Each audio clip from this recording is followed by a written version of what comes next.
আসসালামু আলাইকুম রহমতুল্লাহি ওয়া বারাকাতুহু। আলহামদুলিল্লাহ ওয়াহদা ওয়াসসালাতু ওয়াসসালামু আলা মান লা নাবিয়্যা বাদা। এখন আমরা যে হাঁটতেছি এটাই ছিল বদরের যুদ্ধের আপনার ময়দান এবং মেন জায়গা। আর এটাই ছিল ইয়েতে রাসূল সাল্লাল্লাহু আলাইহি ওয়াসাল্লামের মসজিদ। তো হ্যাঁ এই সাইডটা তো ছিল, এখানে বৃষ্টি দিয়া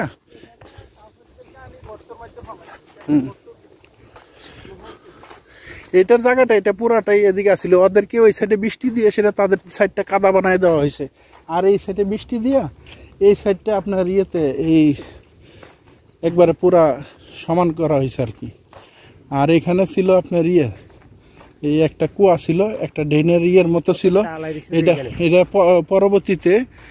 পরবর্তীতে এগুলা আপনার এই ভরে গেছে আর কি মাটিতে।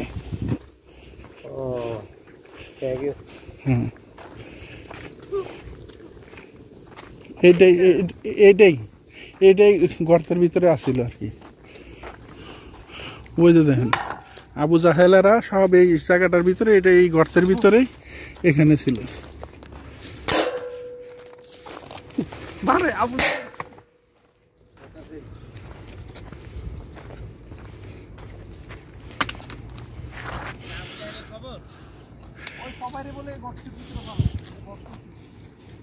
এখানে আসিল, এটা তো পরবর্তীতে গেছে। এখানে একটা বড় গর্ত আসিল এবং ড্রেন আসিল। এটাকে মানুষে পাথর মারতে মারতে আর ওই জুতা মুতা যা আছে সবকিছু মারতে মারতে পাথর ফালাইতে এটাকে পুরো ভরাট করে ফেলাইছে আর কি। পরে দেখেন আবার কারো মাথা ফাড়ায় না, আবার আমরা করলাম কেউ আবু জাহেল না। আবার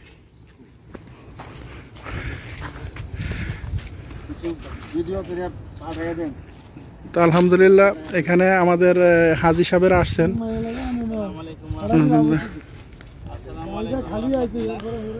মানুষে বলে যে এখানে আবু জাহেল হলো কি মূর্খর বাপ, ওকে এখানে কবর দেওয়া হয়েছিল। আর এখানে দাঁড়ায় সেরা রাসূল সাল্লাল্লাহু আলাইহি ওয়াসাল্লাম তাদেরকে বলছিলেন যে তোমাদেরকে যা বলছিলাম তোমরা পাইছো কিনা, তোমাদের হিসাব পাইছো কিনা। তো সাহাবায়ে কেরামরা জিজ্ঞাসা করছিলেন আল্লাহু আলম যে ইয়া রাসূলুল্লাহ আপনি যে বলতেছেন তাদেরকে দাঁড়ায় তারা কি শুনতেছে? বলতেছে যে তোমাদের থেকেও তাদেরকে আল্লাহ পাক রব্বুল আলামিন ভালো শোনাই দিতেছে।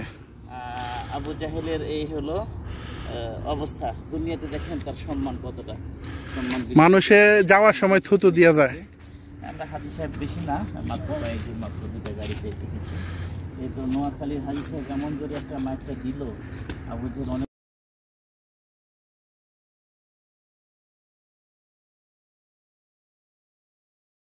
এটা হচ্ছে বীরে শিফা। এখানে কেউ আসলে বলছেন নিয়ে যে শিফার জন্য যারা হাত টাত বিষ ব্যথা করে, এটি একটার দামই 100 রিয়াল ছোট। রাত্রেবেলা আইসা গেছিলাম, আজকে আবার দিনে। তো লোক সংখ্যা খুবই কম। যারা গাড়ি দিয়ে হজযাত্রীদেরকে নিজেদের লোকদেরকে নিয়ে আসবেন, সব কিছু ভালো করে তাই না শুনে নিয়ে আসবেন, না হলে কিন্তু আপনার মোটা অঙ্কের জরিমানা অগন্ত হবে, জেলও যাইতে পারেন। জিজ্ঞাসা করা হয়েছিল যে এই কুয়াটা আমি পান করলে কতটা বৈধতা হবে, আমি সেক্ষেত্রে উত্তর দিয়েছিলাম যদি মানুষের এইখান থেকে পানি পান করতে পারে। তো যাই হোক আমরা হালকা হলেও কিছুটা পানি পান করার চেষ্টা করব ইনশাআল্লাহ। আমাদের সাথে আছেন আলহামদুলিল্লাহ হাজী সাহেবেরা আছেন, বুরাইদা আল গাসিম থেকে আসছেন। আপনার আবু মেহেদি আছে, ওনাদের 2 ছেলে আসছে। তারপরে আমাদের হাজী সাহেবেরা আসছেন।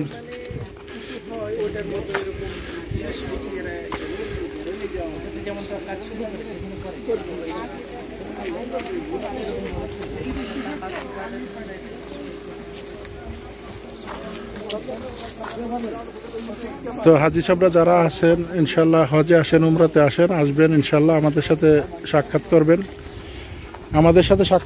আমাদের সাথে আসবেন। আশা করি যতটুকুই আমরা এখানে সৌদিদের থেকে এবং সহি আকীদা শেখেদের থেকে, ইসলামিক সেন্টার থেকে পাইছি, অবশ্যই আমাদের কাছ থেকে সঠিক জিনিসটা জানার চেষ্টা করবেন। শুধু হজ আর উমরা করে টাকা শুধু এদিকে সেদিকে ফালানো আমাদের জন্য ইয়েতে না, কারণ আমাদের সঠিক জিনিসটা যাই না যাওয়া, এবং মক্কা মদিনার ইসলামগুলা, মক্কা মদিনার ইসলামটা যাতে আমরা ধরে নিয়ে যাই। শুধু গান গামো সোনার মদিনায়, উইরা যাইতাম সোনার মদিনায়, কিন্তু সোনার মদিনার ইসলামগুলো সাথে নিলাম না, এটা তো সমস্যা।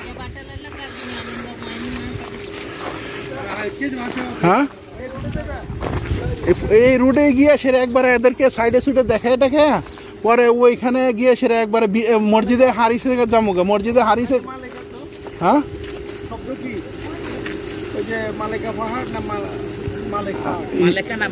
হ্যাঁ, মালাইকা, জাবালে মালাইকা, মানে ফেরেশতাদের পাহাড় আর কি।